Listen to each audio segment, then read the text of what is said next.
আমরা ৫ বছরের সরকার ব্যবস্থাকেই সমর্থন করেছি এবং প্রধানমন্ত্রী ও রাষ্ট্রপতির ক্ষমতার ভারসাম্য চেয়েছি সংস্কার প্রস্তাবনায়। আর আমরা এখানে উচ্চকক্ষ এবং নিম্নকক্ষের একটা বিষয় দেখেছি। আমাদের দৃষ্টিগোচর হয়েছে যে সংস্কার প্রস্তাবের গুরুত্বপূর্ণ অংশ জুড়ে উচ্চকক্ষ এবং নিম্নকক্ষের বিভিন্ন কাঠামো এবং নকশা নিয়ে। তো বর্তমান বিদ্যমান সংসদীয় ব্যবস্থায় প্রস্তাবনাটা কেমন হওয়া উচিত, উচ্চকক্ষ এবং নিম্নকক্ষ বিষয়ক অতিরিক্ত আলোচনার কারণে সেগুলোর বিষয়ে মতামত দেওয়া সম্ভব হয়নি।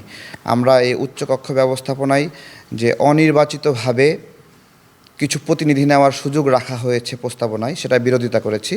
আমরা বলেছি যে প্রত্যেকটা প্রতিনিধিকেই নির্বাচিত হয়ে আসতে হবে। এখানে আরও অনেকগুলো বিষয় রয়েছে, যেমন যেই পিআর পদ্ধতিতে আপনার বলা হয়েছে যে উচ্চকক্ষে ১০০ জন নেওয়া হবে।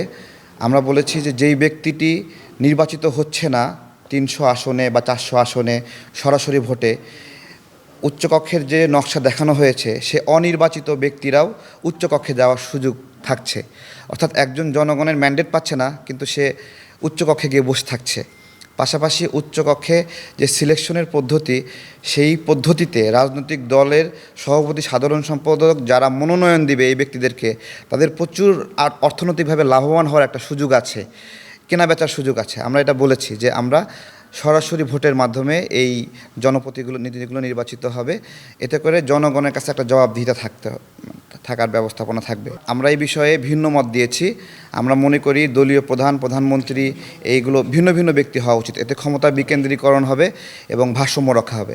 আমাদের কিছু তথ্য বাদ পড়েছিল, যে কারণে আবার একটু নোট দিচ্ছি আপনাদেরকে। আপনারা সুযোগ দেওয়ার কারণে আমরা কৃতজ্ঞতা পোষণ করছি। আমাদের হাতে যে প্রস্তাবনাগুলো দেওয়া হয়েছে, যেগুলোতে হ্যাঁ না বলতে বলা হয়েছে, এর মধ্যে গুরুত্বপূর্ণ কয়েকটা বিষয় নাই এখানে। যেমন দণ্ডবিধি 77 একটি কালো আইন, যেটা আমরা দীর্ঘদিন বাতিলের কথা বলে আসছি। এই কালো আইনটি যে বিচারকরা গুড ফেইথে একটা খারাপ বিচার করে ফেলে, সরল বিশ্বাসে ভুল বিচার করে, কিন্তু বিচারকের কোনো শাস্তি হয় না। অথচ বিচার বিভাগ সংস্কার যেই প্রস্তাবনা, তার মধ্যে এই কথাটি নাই। পাশাপাশি ভুল বিচারের শিকার হয়, প্রতারিত হয়, প্রতিকার পায় না। আমরা বলেছি যে একটা সেল চাই আমরা, যেই সেলের মাধ্যমে যারা ন্যায় বিচার পাবে না, ওই সেলের কাছে গিয়ে তারা বলবে আমরা ন্যায় বিচার পেলাম না, প্রতিকার সেলের বিষয়ে। আরেকটি বিষয় আমাদের এখানে বাদ পড়েছে, যে রাজ্য হিসেবে ট্রিট করা হয়েছে সংস্কার প্রস্তাবগুলো, যে আমাদের দেশটাকে কয়েকটি প্রদেশে ভাগ করা হবে। তো এই প্রদেশ বা রাজ্যে ভাগ করা হলে আমাদের হিল ট্রাক্স যেটা আছে ওইটা একটা সংকটে পড়বে, আমাদের সার্বভৌমত্বের ক্রাইসিস সৃষ্টি হবে, এবং এটা নিয়ে দীর্ঘদিন ষড়যন্ত্র হচ্ছে।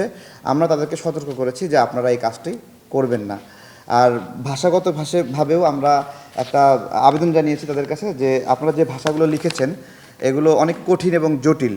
যেই জটিলতার কারণে আমরাও অনেক সময় অনেক বিষয় বুঝতে আমাদের কষ্ট হচ্ছে। আমাদের সেই বোধগম্যতার সংকট তুলে ধরে তাদেরকে বলছি এই বিষয়গুলো সহজীকরণ করার জন্য।